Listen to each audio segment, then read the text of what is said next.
Welcome back to Youthology on AUK Radio, brought to you by Attentive Social Enterprise every other Wednesday from 6 p.m. to 7 p.m. Today, we have two very special guests. We have Andre and Zubair, and we are your hosts, Manur and Sarah. So would you guys like to introduce yourself to our listeners? Well, to everybody chiming and listening in, I'm Andre Butu, currently a final year university student at Queen Mary's studying law. Oh, and I'm Zubair, going to uni at Hertfordshire studying computer science, and we're excited to kick off this episode with a lot of information, so keep tuned. Yeah, thank you. So can you tell me what your hobbies and interests are? We're diving deep straight away. Should we start, or are you going to start, Andre? Honestly, I don't mind if you go first. All right, so one of my hobbies is I practice karate. So 3 times a week, I hit the dojo. Sensei's like, yeah, do me 50 push-ups, 50 sit-ups, the drill, and then I start doing my different tricks, punches, all of that. And a bit of a flex. I won a lot of medals, guys. Very humble, I know. But besides that, I enjoy being creative, so I like making videos. Turns out I'm very interested in social media, and it's part of my interest in my studies. I studied computer science, but I like to dabble in a bit of editing, etc. On my part, I've never really called them hobbies or interests. I just do them. But I like to go with my brother to the gym. We work out almost every day, especially since he started working at Wizz Air. Other things, reading, often odd books such as Around the World in 80 Days and 5 Weeks, or 20,000 Leagues Under the Sea. Recently I've started reading 1984 by George Orwell and Atomic Habits, which I would suggest you guys all have a read. Yeah, I've heard of Atomic Habits. Yeah, loves it. It's quite a good book. And other than that, I would probably just say cooking and cleaning, just chores. Cleaning. Yeah. That's interesting. All very cool hobbies. So can I ask what karate belt are you? So obviously depending on the dojo, it's different. So I practice Shotokan karate, and so the belt system is white, red, orange, yellow, green, purple, and then at the moment in between belts there's stripes. So at the moment I'm purple and 2 stripes. Wow. So I'm nearly at the black belt level, guys. Oh, okay, Whoa. I understand that. I don't understand purple belt. Just know in 2 years' time I'm full black belt, so my hands would be lethal weapons by law. Oh, You okay. can come back and show us some moves. Of course, maybe one session we can do a photo shoot of me just doing some tricks, some flying knees here and there. Yeah, everyone be warned. Do not try at home. Oh, of course. We've got to put a warning sign. Yeah. So I also know that both of you are youth ambassadors at Attentive Social Enterprise. So could you tell us more about how you found out about that and why you decided to apply? Oh yeah, so this one is a bit of a funny story. So I know Montel from a bit back. We met through my different activities in the community. So back last year I was a youth councillor for Luton, and through that I met Montel at a knife crime summit. Obviously, but then he was like, wow, you're a very bright young man, you should join us. And then he came to Barnfield where I study, and then he's like, here's my business card, give me a shout on email, let's link up. 1 year passes, I do not reach out. That business card went in the bin, unfortunately. Montel, if you're watching, sorry about that. But after that, he came in May this year, and we met, and my friend Amira, he was speaking with her, he's like, you should come join us. And I was there. I'm like, you got me, I'm coming down as well. So for July, is it June or July, there was Youth Ambassador Week. So I joined and I found it very fun, very engaging. And I thought it would be a good opportunity to develop before uni. So I did it and I've been finding it great so far. Well, that's great. In terms of my version, it's kind of starts off negative but gets better and hopefully continues to remain that way. During my second year, I hadn't taken up so many opportunities. It was quite a low point of me for myself, and I was just reflecting, why am I not doing more? And my brother a few days prior just said, whatever opportunity comes your way, just take it, go for it. and call it divine intervention, whatever it may be. Manvir, if you're watching this, thank you, shout out to you, and everything that you do. He reached out to me after a few years since we hadn't spoken, and he said, Andre, look, I'm not going to force this down your throat. Are you interested in this Youth Ambassador Week? And immediately I was a bit suspicious. I started asking him questions, just, hitting him. What is it about? When is it? What's going to happen? So on and so forth. And he said, let me get you into contact with Montel. And from then on, it was just smooth sailing. And up until today, right now. Oh, that's great. Both very funny stories. Usually it's a lot simpler, like a workshop. Yeah, I just knew some people and that's how I got in. But you guys, I like your story a lot more than mine. It makes a bit of a story every time you're telling it, yeah? I'll make sure I tell this to my grandkids. Oh, of course, pass it down the generations. And next question. Do you do any volunteering with any organizations? And if so, who is this with? So I'm quite active in the community, so I do a bit of volunteering. So recently, just from the beginning of July, I did a bit of volunteering with Raise Up Foundation. Shout out if you're watching. So they do summer camp and activities for the kids. So if people are interested, like young children from the ages from, I think, 8 all the way up to 17, they do fun activities and workshops, etc. So that was completed, obviously, but I stay in contact. I'm very good friends with them. Also, believe it or not, just before I came here, I was at another summer camp, CYCD. Amazing. I love it. Tomorrow's the last day, so I'm going to miss this. So they also did a summer camp and they do other activities throughout the year. So in half time, etc., half term. So they run activities and they just engage with the community. So it's open for everybody, very diverse. And besides that, this one's interesting. I just started it. Believe it or not, I'm into politics, guys. Don't kill me. I'm just learning over here. But yeah, I recently joined the Liberal Democrats. So I'm a young Liberal Democrat. So it's nearly elections week. So this week is the last one. So I've been doing a bit of canvassing here and there. And actually, after this, I'm going to go have a chat with the team. So yeah, that's what I've been doing. Oh, very cool. So Zubair, I can definitely say you're a jack of all trades. Been here, been there, done that. I mean, say what you said. I'm taking all the opportunities while I'm young, bro. Yeah. True. On my aspect, it's not as massive. I'm currently volunteering at the CDA, or the Center for Domestic Abuse. And it's just a platform which helps to obtain injunctions for any victims of domestic abuse. Obviously abuse occurs to men, women, any age, even children as well. And they are still open. They are still looking for a lot of people, whether you're interested in law or not. It's just somewhere to get involved and talk to people and hear their stories. And it makes you feel happier that you're able to help them at the end of the day to get the result that they want. So. Wow, that's amazing. Yeah, you guys are both active in the community. Yeah.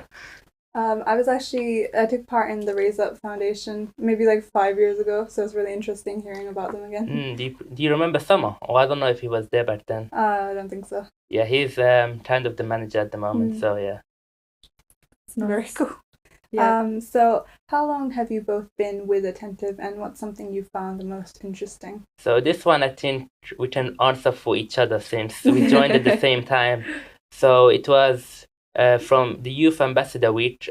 Me and Andre, we attended all week and we found it quite nice. So Montel said, if you're interested, join us. And that's how it's been, right, Andre? Yeah, I think it's coming up to a month now? It's already been a month? I think it's a month and a couple of weeks. Yeah, maybe give or take. A month and a half. Yeah. Wow.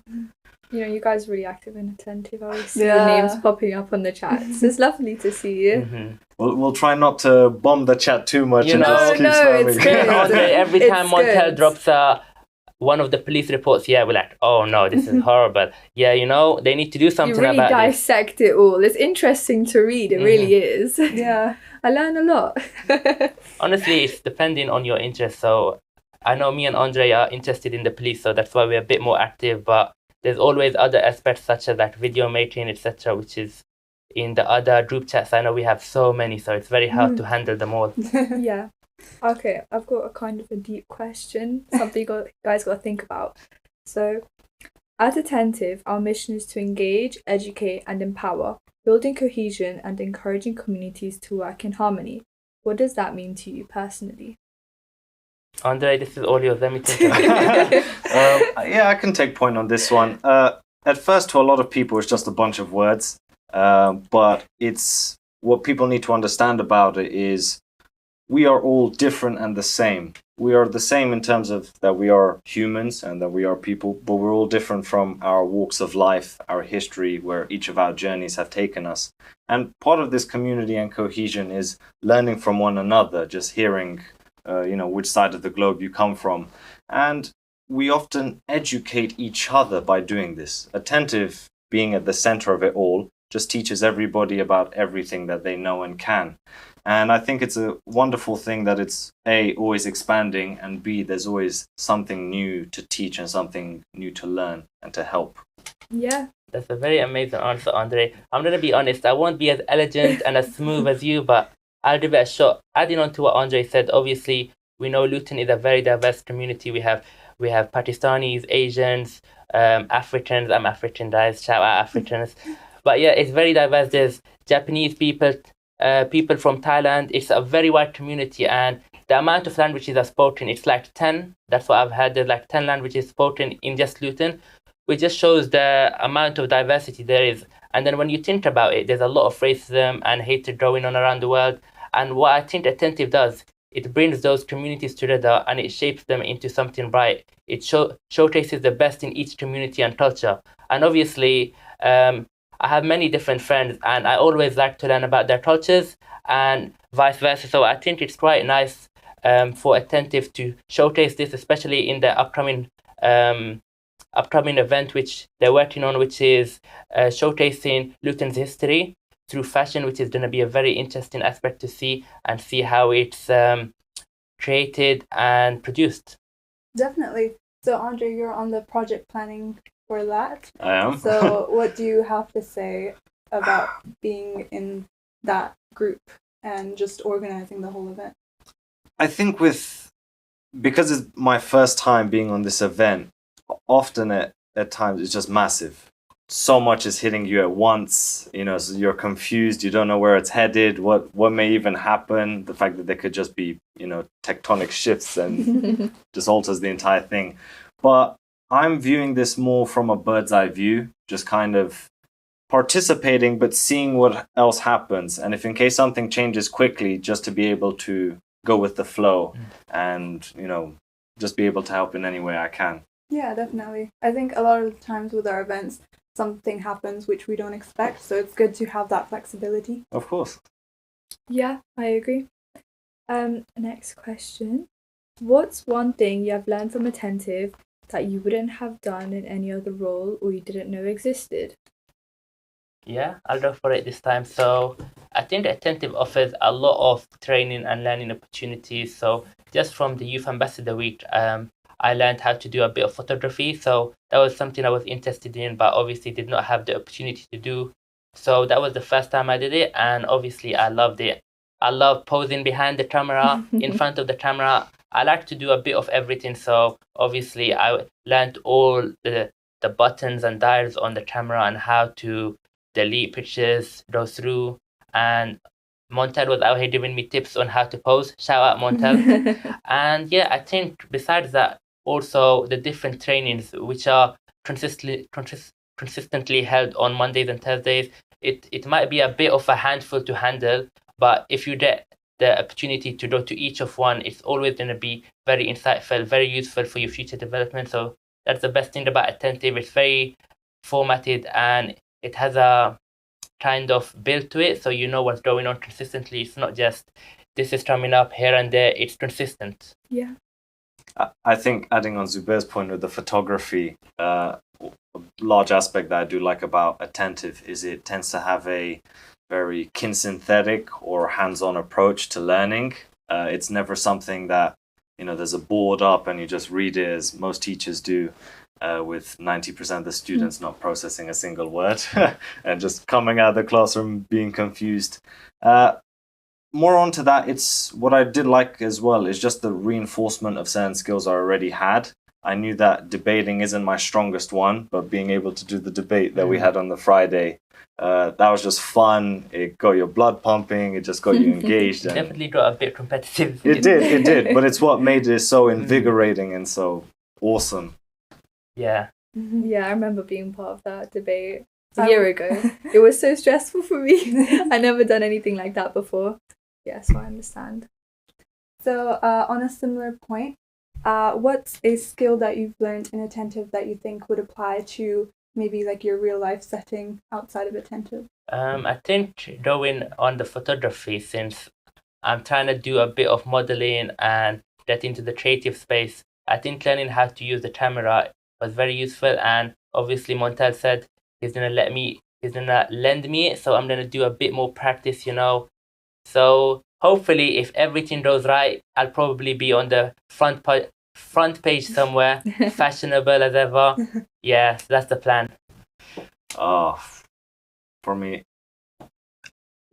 I wouldn't want to try and copy everything that Zubair says, but photography is one big thing that I've learned, and video making as well. In terms of skills, I think I would have to say being able to just kind of go with the flow, just spitball if in case something happens. I think during the Youth Ambassador Week, we were given this task of, creating a story from a picture. And what I liked about it was how spontaneous I was with just thinking of something on the spot. And sometimes it surprises you, just the way you're adapting to certain things and you're just playing about with the stories. And what was quite interesting from the reaction is that most people believed it was a story of truth, even though that it never happened, or the fact that I just pulled some things from thin air. So, yeah. I think that's one of your strong suits. You're very good at your wording. You're very smooth with it. No wonder you're going to be a lawyer. You're going to be smooth talking the whole courtroom. Yeah. I will not believe it. I would not want to be against him. That's all I'm saying.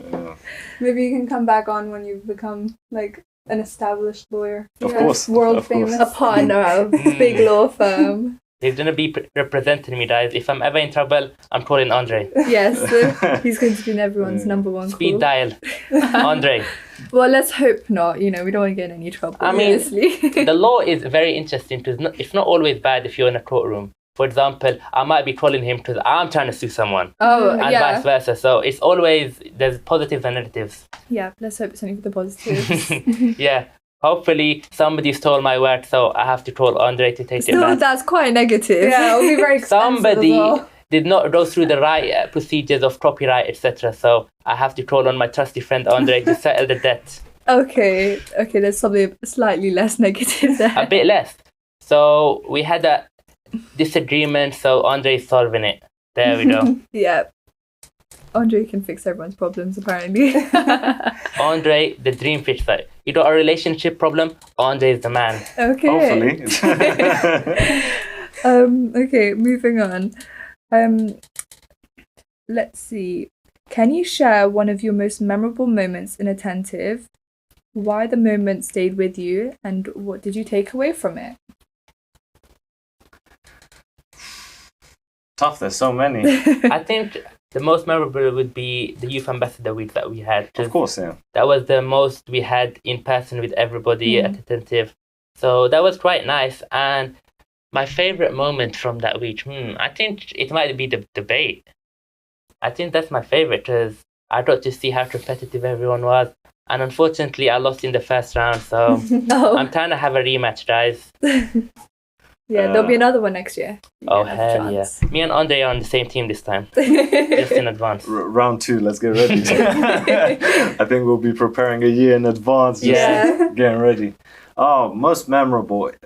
I'd have to say Youth Ambassador Week again, but more so the group activities that we got involved in. This would be just, talking in front of everybody else. And I quite like public speaking. Some people get shy, and that's understandable. Yeah. But just being able there to positively reinforce that they can do this and that, we've got this, and just staying calm is what makes the process better. You're there to be as a support to your other colleagues. So that is the one aspect I enjoy And I most. think Montel does that very well. He's always trying to make everybody participate and join in. So that's very nice. Yeah, I agree. So, looking ahead, both in your personal life and your journey with Attentive, what do you hope to achieve? Andre? I think for all of us in this room, we would agree on saying success, though it would just look different to how we each perceive it. For myself, I think it's just working more and more on my skills. I know I'm not perfect at communication or public speaking, but that doesn't mean I can't get better with time. And even as well to refine debating or, photography or video making. That's just what I'm really looking to do, both on a personal aspect and professional. Yeah, I agree with Andre. Obviously, everybody hopes to achieve the best in their field, wherever it may be. For me, professionally, I'm hoping in the next 5 years to establish myself as a public speaker, a bit of a creative. So I want to start my social media journey. I'm trying to be an influencer. So you're about to see a lot of deeds.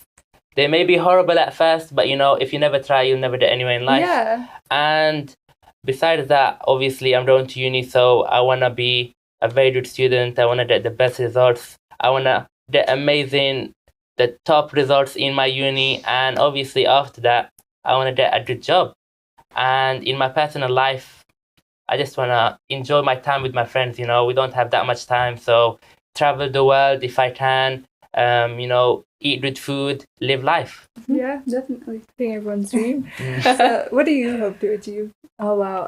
Okay. I want to be a vet. That's number one for me. I want to get good grades so I can get into vet school. And then once I finish, I want to go abroad, work abroad. On my work experience just now, I met a nurse. She went to the Canary Islands for 6 months to work there.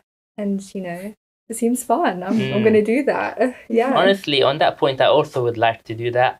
If I'm studying computer science, so there's a lot of room to do remote work. Yeah. If I ever manage to get a remote job, you will be touching me at the beach on a Zoom meeting. They will ask me, where are you at? I'm going to say that's a background, team's background. Yeah, it's a background job. That's it. But yeah, the waves will be splashing, the salty air. Ooh, I can imagine it already. Oh, yeah, that's the dream. Yeah, what about you? I'm hoping to get into dental school. I'm doing biomed right now. Yeah. So I have to make sure I get the grades to get in. For the transfer. Yeah. So everything will go well. Yeah. Hope for all so. of us. It seems like there's a very diverse set of skills we have. We have one person trying to be a vet, a dentist, a lawyer. I'll be a computer scientist, kind of broad. But you know what? It all works at the end. Yeah. We could start in community. That's what I'm talking about. If I ever have a pet and it's in danger, I'm going to Sarah. If my teeth need fixing, which they always do, we go in to Manor. Lawyer problems, we draw Andre. If you draw a security issue, if anybody's trying to blackmail you or hack into your systems, I'll draw it handled. I'll have to show you my laptop. No worries. Oh, see, this is great, Okay. What words of advice or encouragement would you like to share with someone who may be thinking of joining our team?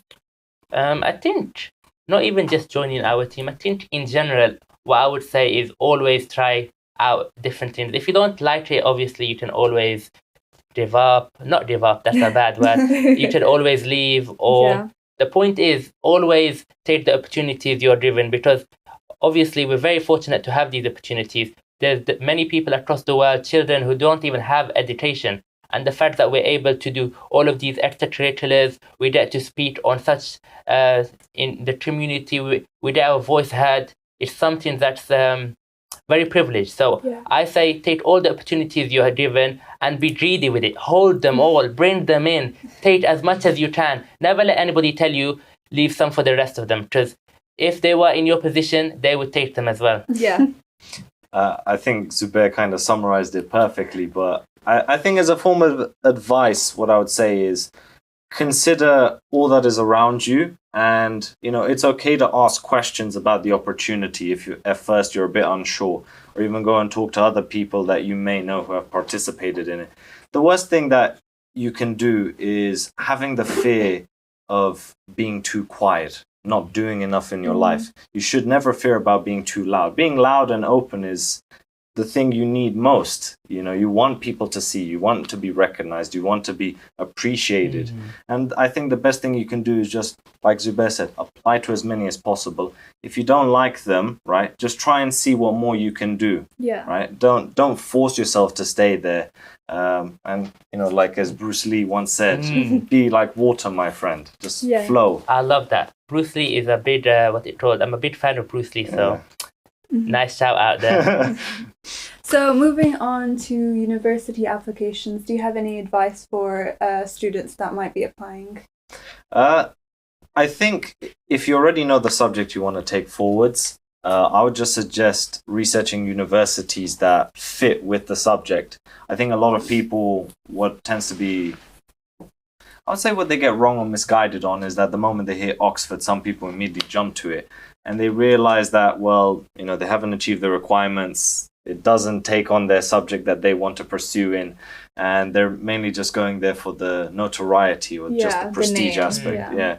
And I think as well, it's the same thing with Russell Group. Don't be disheartened if the subject you are really passionate about isn't currently done by Russell Group University. It's what you like, it's what you want. At the end of the day, you're doing it for you. You're not doing it for the university. Because otherwise, you'd just be a puppet, you know? You'd just be branded with their logo, and you'd be going out there and saying the same thing to thousands of other students. So I'd definitely say research and look around. And, you know, even go and ask people who have been to university. And even if they haven't done the same subject as you, just what's the general life like? How is it? Travel, so on and so forth. I didn't have that experience, so I wasn't able to ask so many people. So I just kind of picked, stereotypically and ironically, I went for Oxford first. I should have picked Cambridge because it was actually closer. Then I did King's, UCL, Queen Mary, and then Royal Holloway was my last option. And so obviously, as you know, what happened, I got into Queen Mary. And it was also because of the fact that I was studying law, I had to take something known as an LNAT, which is a legal national admissions test. And you need a pass. I think just to pass the test, you need about 29 marks or higher out of 50, give or take. I'm not sure if they've changed it. It's been some time since I last did it. But yeah, I would even suggest as well looking online. There's a bunch of books for when it comes to university admissions. I still have some as well. If you guys are ever thinking about wanting to borrow or use, by all means, just ask.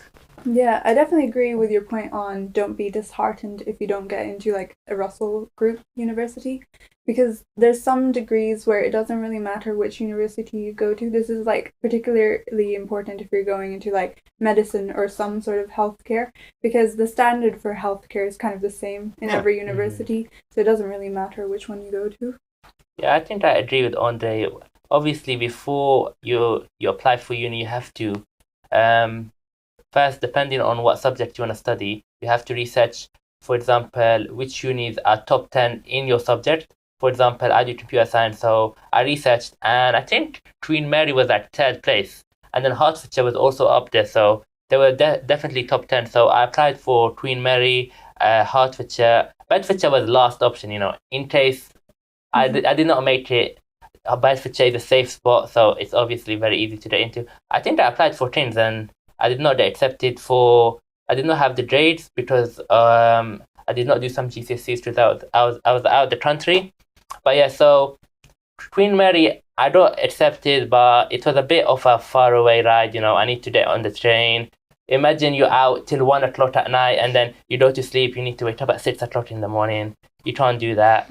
But yeah, Hertfordshire is only a bus ride away, it's like half an hour. So, and on top of that, the main indicator, my friends are going there, you know. I'm going to carry on until we all get a job together one day. Well, it's funny you say half an hour away because I go to Hertfordshire. It's like an hour, right? Oh, it takes me like 2 hours to get home. 2 hours? Yeah. How do you get there? So I take 2 buses. I take one from town, and then like before that I have to take the bus to town as well.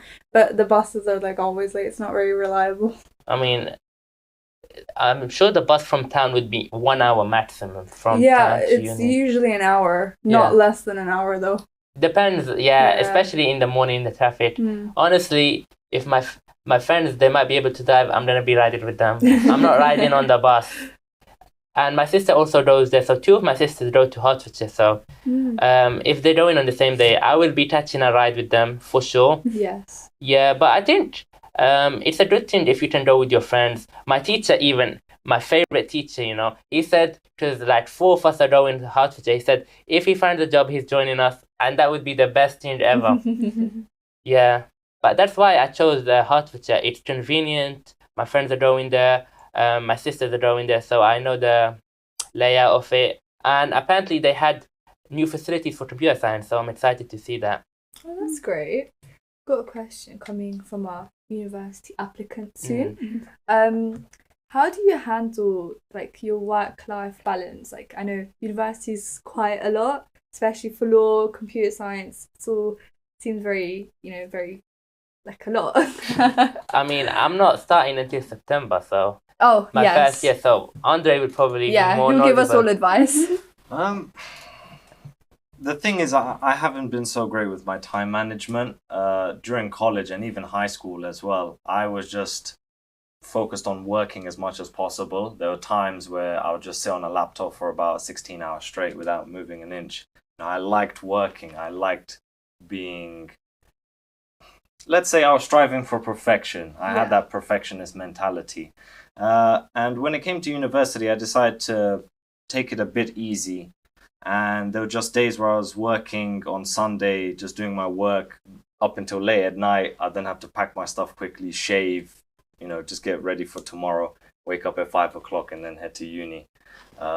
So I think the best thing you can do is I use Excel. So I just list out the week, what lessons I have, what is it I need to do in between, and go from there. Of course, there's many other systems. If that doesn't work for you, I'll just have a look online and see, or even ask your friends and colleagues what worked for them, what could you take out of that and just use to your advantage. Okay. We'll have to try that method, Yeah. But I don't think I'm as organized as Andre. I know he came here at 5 o'clock when we needed to be here at 6. Yeah. He really is prepared for everything, I'm not gonna lie. If Andre is not here, that means either A, you missed the wrong day, or B, they cancelled and you did not find out. Yeah, that is actually something I used to always say to my friends. If I'm not there, something has gone wrong, fear the worst. Or maybe he had a little accident. Yeah. That's the only reason. Because Andre will be there before you. He might even be before everybody shows up. He'll be sitting outside, reading a book or whatever Andre does in his free time, sitting there quietly. And he'll be the first person out. And he'll be the last one to come home at night. He's a very hard worker, I'll tell you that. Oh, that's good. I think that's a really good quality in a lawyer, isn't Yeah. it? I mean, it's a good quality in anything. As long as you are hard working, you'll get far in life. Yeah, I agree. Definitely setting yourself up for success. Yeah. Okay, next question. So, speaking more about universities, what do you think has been the most challenging thing so far? This is just directed to you, since... Oh, and Minal, because you're in university, both of you guys. What's the most challenging thing about university? Speaking from the legal perspective, it's been applications to law firms.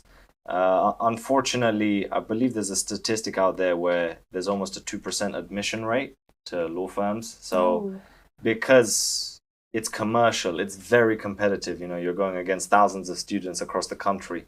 So for me, I've struggled most with applications. They'll ask questions such as, why do you want to be a solicitor? For the money. Most of the time, you're going to have to change it up and say, because I love working in a team, here's my proof to show it. And just, it's so structured. And if you don't get into one, the next steps can't follow. So you almost have to start all over again. That's just from the legal side. So, Manu, if you want to say on your aspect. So for me, I've found something more like in general difficult. I find that whenever we do coursework or even an exam, we never get feedback for it. It's kind of, we always just move on to the next thing. We never stop and look at like what went wrong. We never reflect, and the teachers never like tell us, oh, this is what you need to do to improve. I feel like in college and like school, we do a lot of that. But in university, that's something you have to figure out yourself. you don't really get like a guideline or this is what you need to do to improve. You just kind of have to figure out yourself. I mean, on that point, I think obviously as you go higher up in education, you get more freedom, and in that aspect, more responsibility to manage your time and find out what you did wrong. So I think in that aspect, it's always up to you. For example, you should always reach out to your teacher and ask them for feedback, etc. But they won't hand it out to you without you asking them and going out of your way, because they feel like you got this. You're an adult now. If you're in uni, you're considered an adult. You're in charge of your life, finance, everything. If you're old enough to do that alone, you're old enough to handle that. That's why they allow it. I mean, on that point, a lot of our lecturers don't really answer their emails. And when you go to them to talk face to face, they don't really have the feedback ready with them if you show them your coursework. So I feel like a lot of people that I've spoken to really struggled with that, or they didn't know how to improve, because I feel like sometimes even when you're working, your boss should be giving you feedback of this is what you need to do, and like this is not something that he liked in your work. Or I don't know if you've kind of felt that. Yeah, I can agree with you on that point. I think a lot of people, when they kind of get outraged by the mark that they get, they'll just start spamming emails to their tutor or just the lecturers in general. Most of the times they'll just give something generic, like all students did well on this point but could have improved on this point, and they never really go on to expand. So that's... I mean, I think the best thing to do for like exams or whatever in uni is to find a friend group or community in your class and stick with them and revise and do all of that together. Because that's what I'm going to be doing. So I have a couple friends and they're all smart, thankfully, yeah. So we'll be revising, we're going to be doing the revision together, those long nights. Yeah, we'll have a Discord meeting over there. Yeah, what did you do for that point? Okay, let's write that down. But yeah, it's best when you start uni, you find those friends that you're going to stitch throughout the 4 years of uni or however long you're at uni with. It's always good to find them earlier on rather than later. And that way, you have a good footing, good foundation to make yourself succeed later on. Yeah, definitely. And my final question to everybody, so about university, is if you could give me one top tip for my application process, like when I'm doing an interview, what would that be? Lie. Okay. Don't, because I feel like most people have a simple answer, right? Yeah. They wouldn't really need to expand on it, but it's not necessarily lying, but it's like more like extending extending it, like going into detail, because I feel like not lying just kind of comes across as a simple sentence, but that's not really what they're looking for. They're looking for more detail. They're looking for something you wouldn't usually say. Yeah. Expanding on Monroe's point, I think what she meant is not lie, guys. Please do not lie on your applications. It's more like sugarcoating and making your achievements more outstanding. For example, use better wording, more vocabulary. For example, if you did a project, you can make it sound bigger than it actually is. And in that sense, you're not lying, but you're just making it sound better than it is, which is obviously normal. Even like in job applications, you submit your CV and then you have an interview. You may do a bit of a white lie here and there to just make yourself sound better. Obviously, when you're gonna get a job or you go to uni, you're gonna be learning. So even if you said you did something here that you may have not been 100% honest about, while you're in the job or at uni, you're gonna automatically learn that skill and develop. So all I say is be smart. Do a bit of practice before, have the questions, like search YouTube videos, some examples of what a normal interview would be like. And I always use ChatGPT. It's good to use ChatGPT, I'll be honest. Some people think it's a red flag, maybe the older generation. But for example, if you're in uni or at a job, your boss or tutor will not be mad at you that you use the resources available to you. As long as you get the task done and it's of good quality, they will not have a problem with using ChatGPT. So I always say, ask ChatGPT for advice if you want. Maybe run the interviews through ChatGPT. Ask them some model answers, what a good answer would look like, and then from that, you use the advice they have and create your own answers, more personalized, more specific, that reflect yourself. Thank you. Basically, like, brag about yourself a Okay. bit. Be humble. Be humble. Don't be too humble. Like, you want to tell them that you're special. You're a special person, right? Yeah. You have to, like, what I meant by lying is just basically putting a bow on anything you've done. Okay. Yeah. Yeah, on her point is you have to be special because there's thousands of applications. What makes them choose you over them? You need to sell yourself as if you're 1 in 100, 1 in 1,000. For example, it's very competitive. So if you're doing law, etc., or computer science, it's very competitive. So the chances of you getting a job or a grad scheme, etc., is very low. So the more skills you have, the more experiences you've done in life, you'll have a better edge than everybody else. And it's your job to sell yourself. Simple demand and sales, Yes. So your interview, is it like, face to face, in person, right? I think the best thing you can do, and a lot of people often make this mistake whenever they're speaking to another person, because they're more professional, you tend to freeze up a bit. You tend to just kind of clench all your muscles and you're like, I don't know.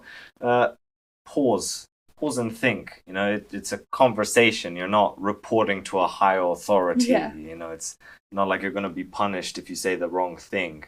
So take all the time you need when thinking of an answer. You don't have to just jump the gun.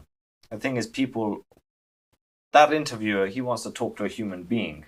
And he doesn't want to talk to a soldier or somebody that he's in charge of. And as well, if you come across as very positive and very natural, you can't go wrong with that.